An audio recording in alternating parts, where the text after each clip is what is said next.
No Film School's coverage of NAB is brought to you by Blackmagic Design, amazing solutions for film, post-production, and television. My Road Reel, the world's largest short film competition, is back. Shutterstock, your source for stunning HD and 4K footage, plus high-quality music. Hey, I'm Ryan with No Film School. We're here with Steve Ford from Adobe. He's going to tell us about all the new features in Creative Cloud. So Steve, what's new this year? Oh, lots. All right, and that's it. That's a wrap. No, I think obviously NAB is a big show for us. We've come out with a reveal of all of the new products, so new features in Premiere, After Effects, Audition, Adobe Media Encoder, Character Animator. It's been fantastic. I mean, Premiere's had a great year. Overall, we've had feature films like Deadpool and Hail Caesar come out at the beginning of the year. We see a lot in production right now. So it's fantastic, the innovation that's going on around Premiere Pro.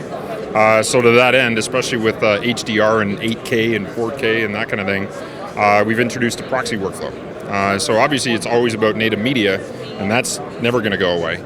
But at the same time, when you're dealing with these huge files, streamlining the workflow, especially when you might be on a bunch of different devices, is going to be important. So we wanted to come up with a seamless proxy workflow that allows you to transcode and ingest at the same time as editing. So that we're taking advantage of the native framework, but we can all turn that into the background into something else. Secondaries in the Lumetri color panel. So we had a fantastic response out of the Lumetri color panel when we introduced it last year. So a lot of the technology from SpeedGrade came into Premiere Pro in the editing experience. Now we've taken it up. Now you can do secondaries following an HSL model, similar to like a Lightroom. And so far, even in pre-release and the users that have played with it, really happy. So that's coming along really well. Audition, we've just seen the numbers go through the roof on over the last year in terms of its use, and it's really because of that seamless interoperability with the editing experience overall. So one of the things we're introducing is, as we've seen so many editors dynamic linking into Audition to be able to do more stuff, but they may not be as familiar with all the depths of, like, say, compression and noise gates and all that kind of stuff. So we created something called the Essential Sound Panel. And what that means is that essentially you've got something like dialogue or music bed or something like that. And as you tweak a single slider, you're really manipulating 50 other parameters under the hood. So there's no loss of fidelity. It's not like a different effect. It's all the same stuff, but I may not be as familiar with the other stuff as possible. The nice thing is that the pro audio engineers, they understand it. They can still tweak and get creatively flexible with it overall. But the process is really easy, and that's the Essential Sound Panel. The other thing we've introduced with Audition is, before, when you went from Premiere Pro into Audition, you had to flatten everything out and then go back into Premiere Pro to send it to, say, Adobe Media Encoder. Now that's native. So more like After Effects. That's right. If you go from, say, your edit right into Audition to do some sound design or something like that, then you can go directly to AME at the end and transcode and go out. After Effects, a lot of it has been around performance and quality. Right, so when we've looked at over the application, we're introducing more GPU effects. We've introduced a new playback engine to really on both Mac and PC GPU. Mac and PC. Is that OpenCL? In the case of we're on Apple, we're actually moving towards the Metal framework, right? So that can take advantage of the latest releases there. It is using an OpenCL native GPU general purpose computing format.